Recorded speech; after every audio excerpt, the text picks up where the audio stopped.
А ја гледавте емисијата 25 минути, Да. која беше објавена и каде се покажа всушност дека Друштвото на писатели на Македонија работи незаконски.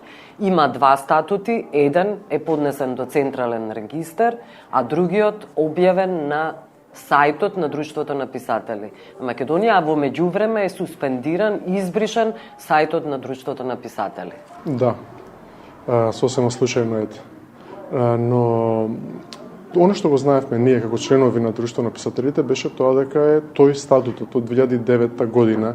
Тој е важечкиот статут според кој работевме, на кој се повикувавме и сега ова имаше некои гласини дека има нешто, но има секакви гласини така што не се предаваше поголемо значење, но кога веќе се обелодени тој факт дека има овој статут на Друштвото на писателите, што е нов, што не е тој што сите го знаеме и го цитираме, тогаш да, бев изненаден. Да. Вие не знаевте дека има два статути и практично дознавте после емисијата. Да, тогаш му придадов значење вистинско на она што се зборуваш или не се зборуваш, но се зборуваат секакви нели работи. Тогаш појдов во Централен регистар. Вие лично бевте во Централен регистар? Во Централен регистар го извадив тој статут, го испечатив, нели, направив споредба детална со тој статут што е од 2009 година. Што е избришан сега што практично? Што сега го нема ни на веб страницата на Друштвото на писателите. Односно ја нема целата страница? Да, ја нема целата страница. Знаете кој е избришал? Знам дека може да се провери, но немам проверено во меѓувреме, затоа што може да се прашаат технички лица и да се открие кој е тоа. И кога ги споредивте двата статута, што видовте? Па забележав дека нештата се менуваат. Во некои, убаво кажа, значи Сонја Стојменска Зесер, дека има некои мали разлики, кои што самото работење на друштвото суштински нема некоја промена, но има оние клучни разлики. Мали или клучни? Многу е различно мали или клучни. Заради тоа што клучна разлика е што не постои според статутот во Централен регистар воопшто председател на собрание. Да, тоа се мали, но и клучни разлики, но во самата процедура одлучувањето, тоа дека одлучува председателството, например, управниот одбор, тие се во глобала истите работи. Со тоа што бројот на членови на управниот одбор, согласно новиот статут, е 6, плюс председателот, тоа се 7, а според овој од 2009 година се 9 лица во председателството, односно управниот одбор, плюс председателот на собранието, кој што во важечкиот статут не постои, и председателот на друштвото. Видовте разлики помеѓу мандатот на председателот? Мандатот на председателот е 2 години законски, статутот во Централен регистар. Она што беше прикажано на јавноста и на членовите и она што беше напишано на сајтот беше дека е 4 години. Тоа е огромна разлика и не е мала разлика. Тоа е огромна разлика, но очигледно или начинот како што може да се гледа на тоа и простата желба или намера или како сакате да речете, да се биде просто подолго на раководната позиција. Да се биде 4 години наместо да се биде 2 години. Затоа што со овие 2 години тоа значи дека сега, овие месеци, во мај поточно, треба да се организира редовно изборно собрание согласно важечкиот статут. Важечкиот статут, оној што е законски. Да, тој што е од 2011 година. И денес бев до Централниот регистар и повторно го извадив истиот статут од 2011 година, но овој пат ми дадо и решение во кое што е дефинитивно забележано дека тоа е единствениот валиден важечки статут. Секој граѓанин може да оди во Централен регистар и да провери Како всушност законски се обврзани, дали се компании, дали се здруженија на граѓани, невладини? Не знам како е согласно законот за здруженија, но во статутот на Друштвото на писателите, во стариот статут од 2009 член 5, каде што стои јасно и недвосмислено дека работата на друштвото е јавна. Така што секој може да појде во Централниот регистар и за сума од 200 денари да извади статут и да го прочита и да го побара единствениот важечки валиден статут.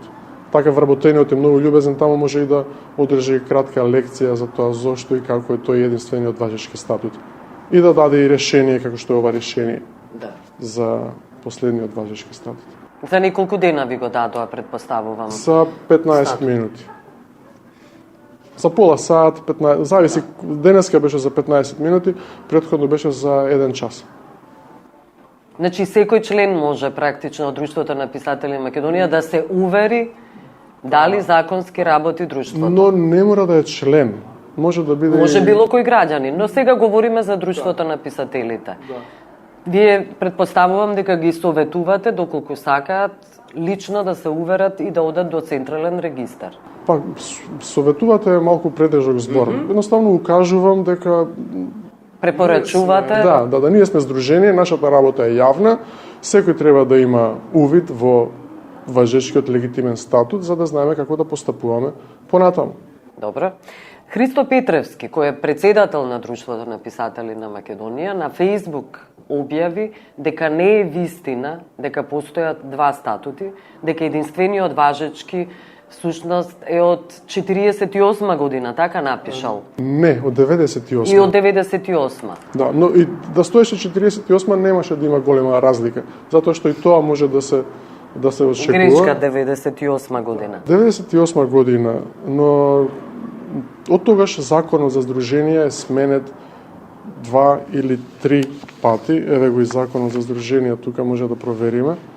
Значи, не може да опстои тој статут од 98 ако законот за здруженија е сменет од тогаш 3 пати и налага ажурирање на тој статут со заштита на лични податоци и од 2009 не би бил валиден и законски. Да, затоа што од 2010 има нов закон. Да, тоа е. А затоа и последниот е 2011. Так, очигледно промената во 2011 се должи на обврзувањето на законот за здруженија и фондации да се ажурира, да се смени тој статут, затоа што во спротивно мислам дека има некакви глоби и казни и тоа е тоа. Да. Кандидатот за председател на Друштво на писатели на Македонија, Блаже Миневски, се повлече и во неговото писмо јавно објави дека бил заради гледајќи емисијата, се упатува на емисијата, практично тогаш дознал дека законски не функционира воопшто Друштвото на писатели. Тој се повлекува, потоа се повлекува Иван Антоновски, кој е кандидат за председател на Собранието, и после тоа практично немате кворум за изборното собрание. Не се бира нов председател на Друштвото, не се бира ни председател на Собранието. Да. После првиот неуспех на 25 ноември на изборното собрание, и духот некако, расположението кај членството како да падна и се потоа излезе податокот и за двата статута и тоа дефинитивно како да ни даде на сите до знање дека не можеме ние сега да бираме раководство, треба се расчисти прво. Да. Зошто Христо Петревски како председател на друштвото прво даваше оставки, па ги повлекуваше подоцна? Што се случуваше во тој период? Тоа јас го толкувам како лична дезориентираност и бунило и незнање како да се постапи во ситуацијата. Значи, не можам да предвидам што го натерало. Веројатно јавниот притисок го натера тоа да даде оставка. Потоа ја повлече оставката. Потоа известно време се потпишуваше, потоа повторно официјална оставка даде и по давањето на официјална оставка, нели, сега се подпишуваше како претседател во оставка, и сега последниве 2-3 дена се подпишува како претседател. Значи веќе не е ни претседател во оставка. Да. Велите јавен притисок дека имаш. Што се случуваше со Друштвото на писатели? Притисок да се повлече, односно да даде оставка Христо Петревски. Се говореше за незадоволство, за хаос во Друштвото. Што се случуваше? Се случуваше нешто што беше очигледно на сите. Се случуваше од тоа што одлуките и настаните што се случуваа во Друштвото на писателите ги организира и ги спроведува само претседателот на собранието, претседателот на ДПМ и претседателката на собранието без Кристина Николовска, малтене без да консултираат членовите на претседателството. Значи, например, има зачленување на Друштвото на писателите во меѓународно некое здружение на писатели, на сојузи на здруженија на писатели, и тоа излегува тој податок дека Друштвото на писателите на Македонија станува дел од Европскиот сојуз на здруженија на писатели, а членовите од претседателството, како и целото членство, тогаш дознаваат за тоа. Иако тоа би требало да биде чекор кој што ќе помине преку управниот одбор. Преку органите на Друштвото. Во најмала рака преку управниот одбор. Да. И тоа е само еден случај. Имаше и други случаи. Јас бев изреволтиран од една ситуација каде што дознав преку мејл дека ќе има некој настан и дека тој настан ќе се случува на крајот на март минатата година, а јас не знам дека ќе учествувам на тој настан. И тоа се случи и во октомври минатата година, повторно, каде што еден автор, кој што беше најавен дека ќе учествува во еден настан, се побуни и рече, прв па слушам дека ќе учествувам на овој настан. Тоа јавно го кажа. Така што не само што членовите на управниот одбор на претседателството не беа консултирани, информирани, не беше барано одобрение согласно статутот, туку и самите учесници на настаните не беа консултирани за нивното учество, што создава една гротескна, смешна, да не беше тажна атмосфера. Но тоа е само еден дел, предпоставувам, од една иницијална каписла од вистинската голема слика дека не функционирало друштвото.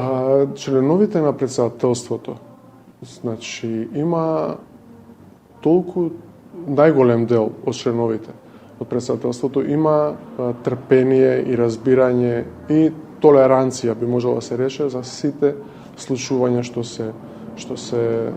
ги организираше претседателот на собранието. И тоа траеше година и пол. Но, нели, во еден момент веќе тоа самоволие станува и претешко и неподносливо, така што членовите на претседателството, 8 од 9 лица, дадоа колективна оставка. Да. Тоа беше нешто што се случи, едноставно кажем. Добро. Надзорен одбор, дали имате? Дали функционира? Надзорен одбор и судна честа и статутарен одбор се исто така тела кои што би требало да функционираат, но практично непознато е кои се членовите на тие одбори, затоа што не се достапни податоците јавно. Да работеше, да функционираше веб страницата на Друштвото на писателите, можеби ќе можеше таму да се провери, но замислете, ако управниот одбор, ако самото претседателство не се консултира за ништо, тогаш некои второстепени, третостепени тела и органи воопшто не се релевантни во приказната. Да. Поднесувани ли се финансиски извештаи? Еве за оваа година, дали сте виделе финансиски извештаи и за предходните? Не, немаше финансиски извештаи за оваа година, ни за предходните, иако тоа се бараше, но не се случи.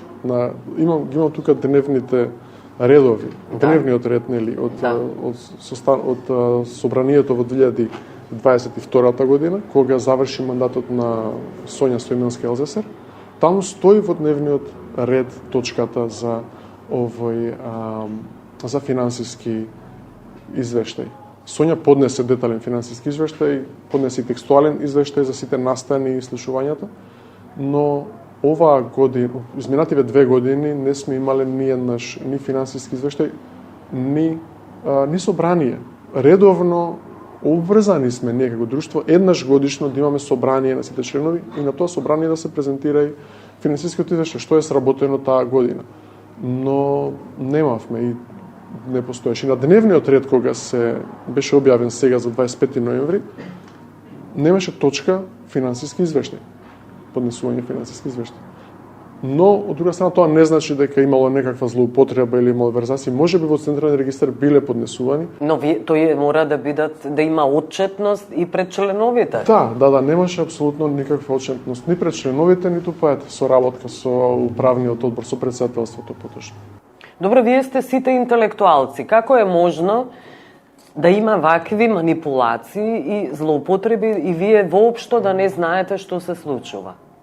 Да не барате финансиски извештаи, да не инсистирате практично, да не барате статути? Беше барано финансиски извештај пред изборното собрание, но беше дадено некакво објаснување од претседателката на собранието дека не е бил доставен неизе финансиски извештај или нешто во тој стил, иако како претседателка на собранието таа што треба и да побара и да даде отчет на предчленството. Од друга страна, претседател на собранието во мандатот на Сонја Стоименска Елзесар беше Христо Петрески.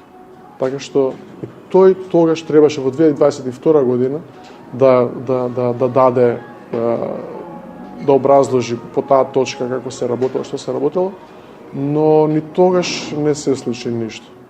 И вие молчите и се согласувате на ваква ситуација?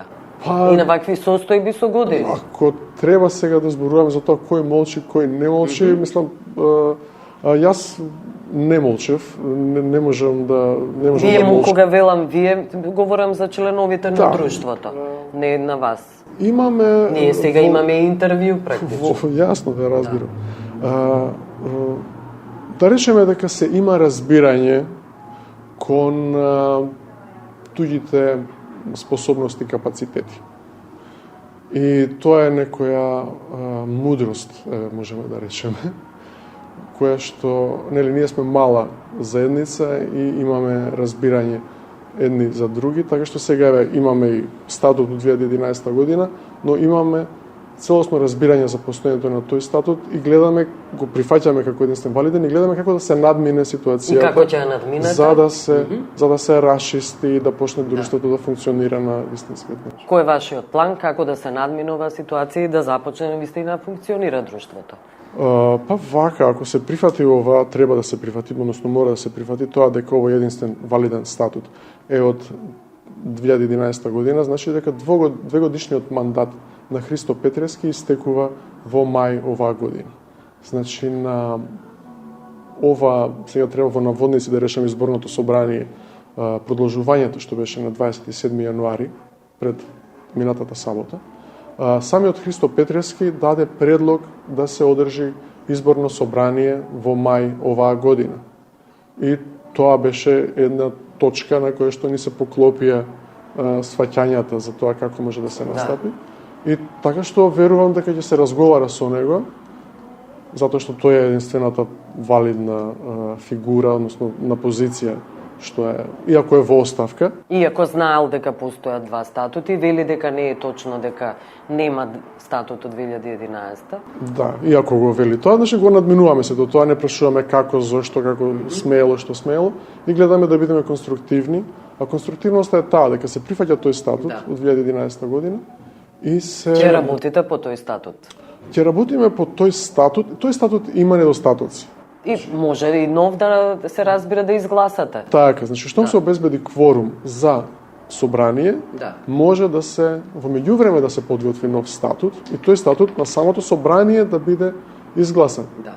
И потоа да се однесе во Централен регистар и следните избори веќе да бидат и следното собрание да биде по тој легитимен статут. Така што тоа е единственото решение. Единственото и најлогичното решение е да се има сега овај изборно собрание во мај, да се обезбеди потребниот форум, тука ја треба соработка нели од членовите кои што ја препознаваат сигурно важноста тоа да се излезе од кризата и тоа би бил патот.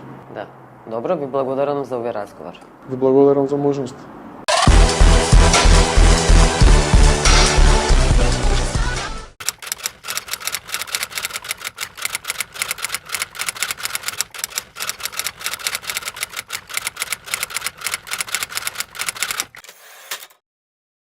Јордан Плевнеш е личноста која што може најдобро да зборува за статутот на македонскиот и на францускиот писател, бидејќи тој твори како на македонски јазик, така и на француски јазик. Статусот на писателот во Македонија и во Франција, кога би се споредувал, би се отворила една вековна рамка на разлики, бидејќи за статусот на писателите во Франција од средниот век па наваму, значи авторскиот труд ја барал таа одисеја во правните норми на државната политика да биде етаблиран и признат авторскиот труд. И ние имаме цела една енциклопедиска хронологија во која од времето на Франсуа Вион до Виктор Иго имаме една цела плејада на автори, да не зборувам и за статусот на Молиер, бидејќи во Француската академија пишува Rien ne manquait à sa gloire, il manquait à la nôtre, бидејќи никогаш не влегол во Француската академија. Ништо не недостигаше на неговата слава, тој и не достигаше на нашата. Значи, во оваа реченица се огледува целокупната вредност на француската историја во однос на авторскиот труд, додека во Македонија прашањето на статусот на писателите започнува со формирањето на македонската држава и со формирањето на Друштвото на писателите на Македонија, така што Друштвото на писателите на Македонија од формирањето до денес е единствената институција, имаше обид за формирање и се формираше еден период независни писатели на Македонија, имаа своја трибина и таа згасна. Но мојата денешна позиција во однос на тоа прашање е да се исползува, да речеме, Македонија има подпишано договор за културна соработка со Франција, да се исползуваат искуствата на поголем број градови во Франција во кои има сојузи на писатели, самите градови ги создаваат тие Union des Écrivains, а во Париз има Société des gens de lettres, што е формирано уште во времето на Виктор Иго и на Балзак, кај што традицијата на авторските права, значи е заштитата на авторскиот труд и во однос на нивните публикувани, нивните изведувани дела и нивните преведувани дела. Потоа има Maison des Écrivains. Maison des Écrivains се поврзува со образовниот систем, тоа е куќа на писателите. И се разбира има Maison de la Poésie, кај што членуваат поетите на Франција и тие се три институции кои што на некој начин го бранат достоинството на авторот и македонските писатели можат многу од тие искуства да применат во денешните своји нови потраги по организациони форми. Господине Плевнеш, го спомнавте Друштвото на писателите во Македонија. Слушаме дека има проблеми околу статутот и така натаму. Дали тоа не дава лоша слика за писателите во Македонија, кои што не може да се договорат како самите себе да се заштитуваат на некој начин? Видете, таа криза во Друштвото на писателите на Македонија постои подолги години и со самото тоа што не се формирани вакви структури кои што ќе можат да ги бранат интересите на авторот и историската улога на писателот во македонското општество, мислам дека сега е вистинско време да се пронајдат и статутарни форми на промени и писателот да биде мотивиран да се ангажира во таа институција, можеби да се направат и реструктурирање на самото друштво на писатели и за тоа треба да се вложат напори, да се видат поголем број на европски статути, европски организации што обединуваат писатели. Ево јас споменав 3 институции во Париз што постојат, што имаат своји статути, своји искуства, своји долговековни истории и за тоа треба да се посвети многу поголемо внимание и од страна на Министерството за култура и од страна на Министерството за образование, бидејќи реков дека куќата на писателите во Франција, во целиот образовен систем на Франција испраќа писатели кои одржуваат ателиеа за пишување и така натаму. Значи има многу теми кои што можат да бидат актуелни во Македонија, но за сето тоа треба да се свика една поширока форма на личности и од доменот на авторските права и од доменот на меѓународните асоциации. Ние го имавме пред известно време како гости на Друштвото на писатели Жан Патрик Конрад, председател на Европската академија на книжевност, уметности и науки, и тој даде одредени сугестии и врз земна платформа да се изгради новиот лик на одбраната на достоинството на писателот. Тоа беше разговорот со македонскиот писател Јордан Плевнеш.